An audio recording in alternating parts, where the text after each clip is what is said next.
Hello दोस्तों, स्वागत है आपका स्टडी नाउ सिक्स चैनल पे। आशा है आप सभी ठीक होंगे। तो आज की क्लास में हम लोग हिंदी साहित्य से संबंधित कुछ महत्वपूर्ण प्रश्नों को देखेंगे। ध्यान दीजिएगा और अंत तक जुड़े रहिएगा। किसी प्रश्न में कोई डाउट हो तो कमेंट करके ज़रूर बताइएगा, ठीक है। पहला प्रश्न है, हंस के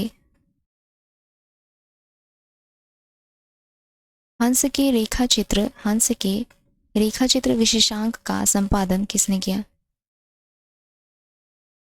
हंस के रेखाचित्र विशेषांक का संपादन किसने किया? तो हंस के रेखाचित्र विशेषांक का संपादन श्रीपत राय ने किया। हंस के रेखाचित्र विशेषांक का संपादन श्रीपत राय ने किया। अगला प्रश्न है, सुधा में ईलाचंद्र जोशी का संस्मरण किस शीर्षक से प्रकाशित हुआ? सुधा में ईलाचंद्र जोशी का संस्मरण किस शीर्षक से प्रकाशित हुआ? मेरे प्राथमिक जीवन की स्मृतियां।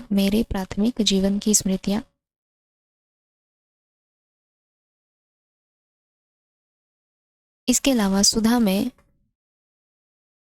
वृंदावन लाल का संस्मरण कुछ संस्मरण शीर्षक से प्रकाशित हुआ।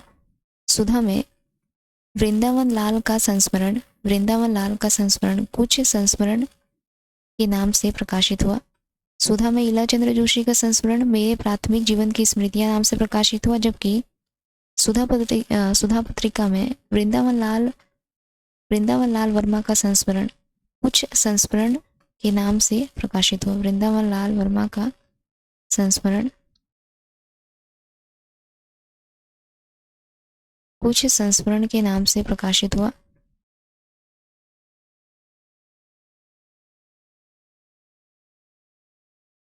इसके अलावा संस्मरणों के सुमन डॉक्टर राम कुमार वर्मा का रेखाचित्र संस्मरण है। संस्मरणों के सुमन डॉक्टर राम कुमार वर्मा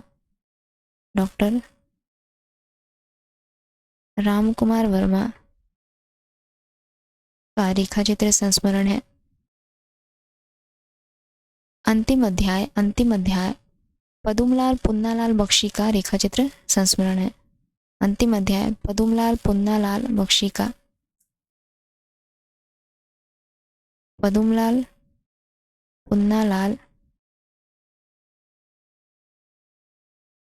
का रेखाचित्र संस्मरण है। आगे बढ़ेंगे।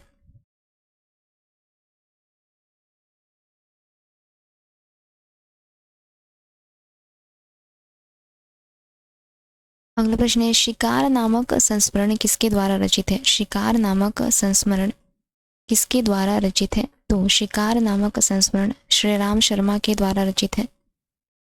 शिकार नामक संस्मरण श्री राम शर्मा के द्वारा रचित है। इसके अलावा हिंदी में शिकार साहित्य के अप्रतिम लेखक श्री राम शर्मा माने जाते हैं।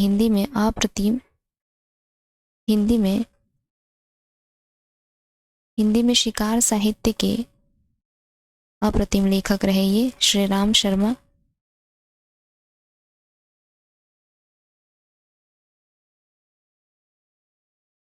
ठीक है।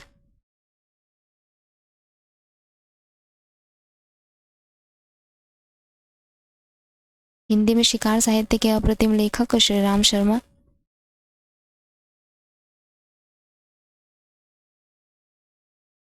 अगला प्रश्न है, 30 दिन मालवीय जी के साथ किसकी रचना है? 30 दिन मालवीय जी के साथ किसकी रचना है? तो 30 दिन मालवीय जी के साथ राम नरेश त्रिपाठी की रचना है। 30 दिन मालवीय जी के साथ राम नरेश त्रिपाठी की रचना है। रामवृक्ष बेनीपुरी की किस कृति में जेल जीवन पर आधारित संस्मरण संकलित है? रामवृक्ष बेनीपुरी की किस कृति में जेल जीवन पर आधारित संस्मरण संकलित है? तो जंजीरें और दीवारें। रामवृक्ष बेनीपुरी द्वारा रचित जंजीरें और दीवारें नामक कृति में जेल जीवन पर आधारित संस्मरण संकलित किया गया है।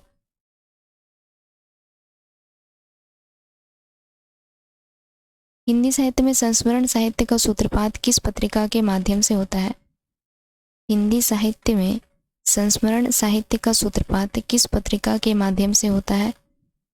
तो हिंदी साहित्य में संस्मरण साहित्य का सूत्रपात सरस्वती पत्रिका के माध्यम से होता है। हिंदी साहित्य में संस्मरण साहित्य का सूत्रपात सरस्वती पत्रिका के माध्यम से होता है।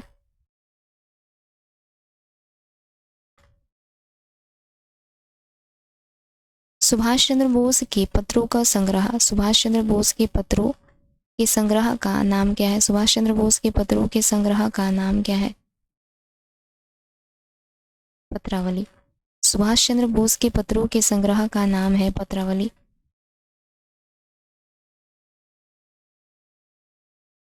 अगला प्रश्न है, पिता के पत्र पुत्री के नाम, पिता के पत्र पुत्री के नाम जवाहरलाल नेहरू द्वारा अंग्रेजी में लिखित, पिता के पत्र पुत्री के नाम जवाहरलाल नेहरू द्वारा अंग्रेजी में लिखित पत्र संग्रह का हिंदी अनुवाद किसने किया? पिता के पत्र पुत्री के नाम जवाहरलाल नेहरू द्वारा अंग्रेजी में लिखित पत्र संग्रह का हिंदी अनुवाद किसने किया? तो प्रेमचंद ने। आगे बढ़ेंगे। औरंगजेब के ऐतिहासिक पत्रों का संकलन, औरंगजेब के ऐतिहासिक पत्रों का संकलन आलमगीर के पत्र का संपादन किसने किया? औरंगजेब के ऐतिहासिक पत्रों का संकलन आलमगीर के पत्र का संपादन किसने किया? तो शांति प्रिय आत्माराम ने। औरंगजेब के ऐतिहासिक पत्रों का संकलन आलमगीर के पत्र का संपादन शांति प्रिय आत्माराम ने किया। आगे, यूरोप के पत्र शीर्षक संकलन में, यूरोप के पत्र शीर्षक संकलन में किसने अपने पत्रों को संकलित किया है?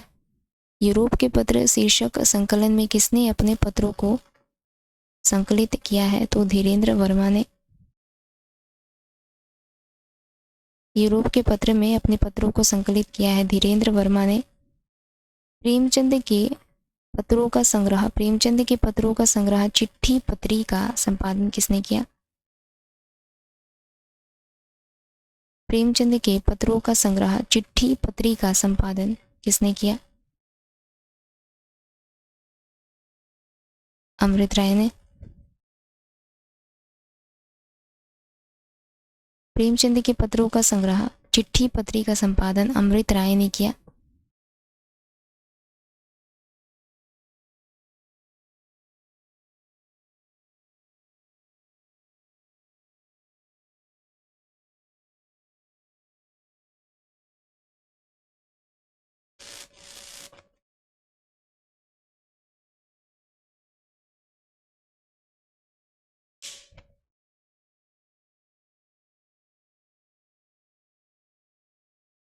आगे बढ़ते हैं।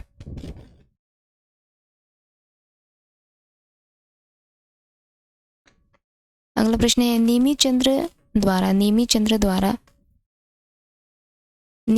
द्वारा संकलित उनके और मुक्तिबोध के पत्रों के संकलन का नाम क्या है? नेमी चंद्र द्वारा संकलित उनके और मुक्तिबोध के पत्रों के संकलन का नाम क्या है? तो पाया पत्र तुम्हारा। नेमी चंद्र जैन द्वारा संकलित उनके और मुक्तिबोध के पत्रों के संकलन का नाम रहा पाया पत्र तुम्हारा।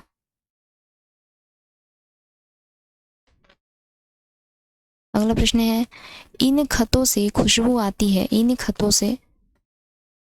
से खुशबू आती है पत्र संग्रह में संग्रहित पत्र किसके नाम से है? इन खतों से खुशबू आती है पत्र संग्रह में संग्रहित पत्र किसके नाम से है? तो शंकर दयाल शर्मा के नाम से है। इन खतों से खुशबू आती है पत्र संग्रह में संग्रहित पत्र शंकर दयाल शर्मा के नाम से है। अगला प्रश्न है, हिंदी साहित्य में प्रकाशित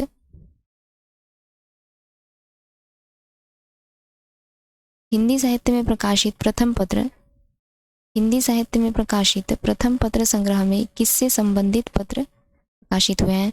हिंदी साहित्य में प्रकाशित प्रथम पत्र संग्रह में किससे संबंधित पत्र प्रकाशित हुए हैं?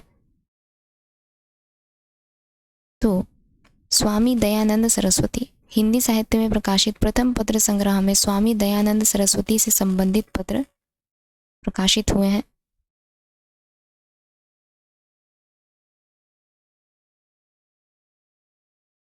आगे बढ़ते हैं।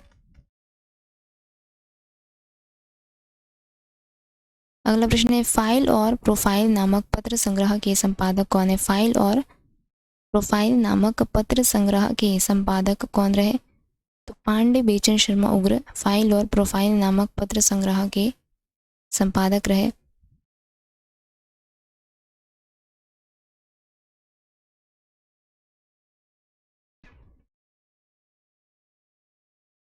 जैनेन्द्र का कौन सा उपन्यास डायरी शैली में लिखा गया है? जैनेन्द्र का कौन सा उपन्यास डायरी शैली में लिखा गया है?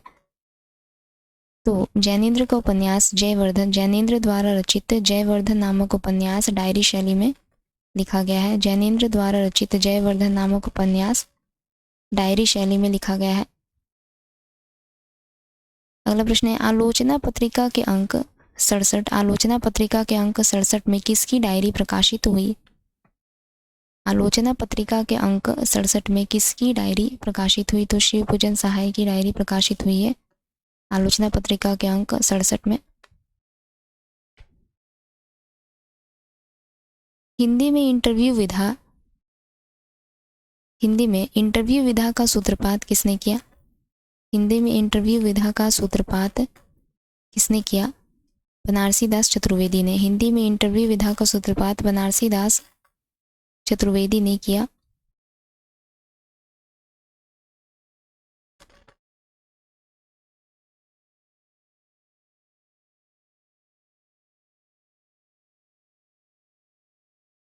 इंटरव्यू विधा की प्रथम स्वतंत्र कृति इंटरव्यू विधा की प्रथम स्वतंत्र कृति कवि दर्शन के रचनाकार कौन रहे? इंटरव्यू विधा की प्रथम स्वतंत्र कृति कवि दर्शन के रचनाकार कौन रहे? बेनी माधव शर्मा। इंटरव्यू विधा की प्रथम स्वतंत्र कृति कवि दर्शन के रचनाकार रहे बेनी माधव शर्मा।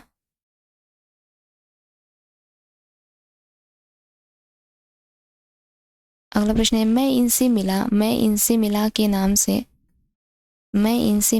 नाम से हिंदी के प्रमुख साहित्यकारों का इंटरव्यू किसने प्रस्तुत किया? मैं इनसे मिला के नाम से हिंदी के प्रमुख साहित्यकारों का इंटरव्यू किसने प्रस्तुत किया? पद्म सिंह शर्मा कमलेश ने मैं इनसे मिला के नाम से हिंदी के प्रमुख साहित्यकारों का इंटरव्यू पद्म सिंह शर्मा कमलेश ने प्रस्तुत किया। अमृतलाल नागर के समस्त साक्षात्कारों का संग्रह अमृत मंथन के संपादक कौन रहे? अमृतलाल नागर के समस्त साक्षात्कारों का संग्रह अमृत मंथन के संपादक कौन रहे?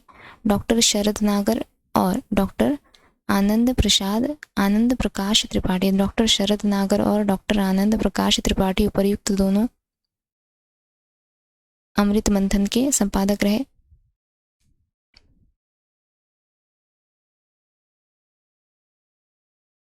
अगला प्रश्न देखेंगे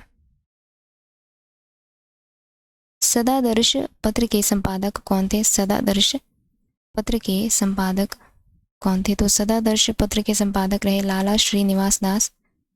सदादर्श पत्र के संपादक रहे लाला श्रीनिवास दास। बिहार बंधु नामक पत्र के संपादक कौन रहे? बिहार बंधु नामक पत्र के संपादक कौन रहे? तो पंडित केशव राम भट्ट। बिहार बंधु पत्र के संपादक रहे पंडित केशव राम भट्ट।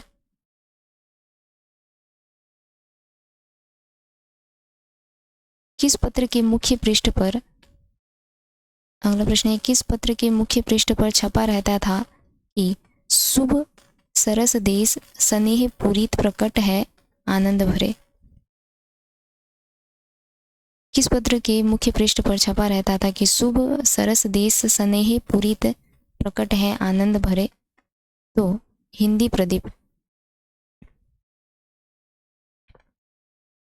हिंदी प्रदीप नामक पत्र के मुख्य पृष्ठ पर छपा रहता था कि शुभ सरस देश स्नेह पूरित प्रकट है आनंद भरे।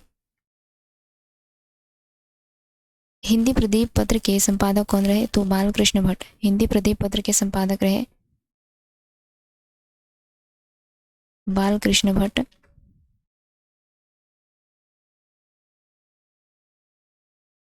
जबकि कवि वचन सुधा और हरिश्चंद्र मैगजीन नामक पत्र के संपादक रहे भारतेंदु हरिश्चंद्र।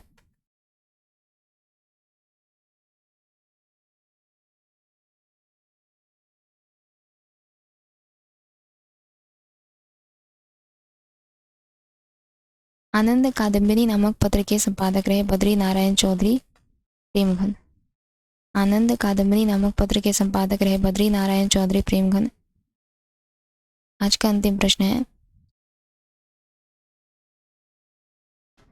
हिंदुस्तान पत्र के संपादक कौन थे? हिंदुस्तान पत्र के संपादक कौन थे? तो हिंदुस्तान पत्र के संपादक रहे राजा रामपाल सिंह। हिंदुस्तान पत्र के संपादक रहे राजा रामपाल सिंह। तो आज का यह हमारा अंतिम प्रश्न रहा। अगली क्लास में जल्दी मिलेंगे। तब तक के लिए अगर आप लोगों को हमारी क्लास अच्छी लगे तो लाइक, शेयर और सब्सक्राइब ज़रूर कीजिएगा। धन्यवाद।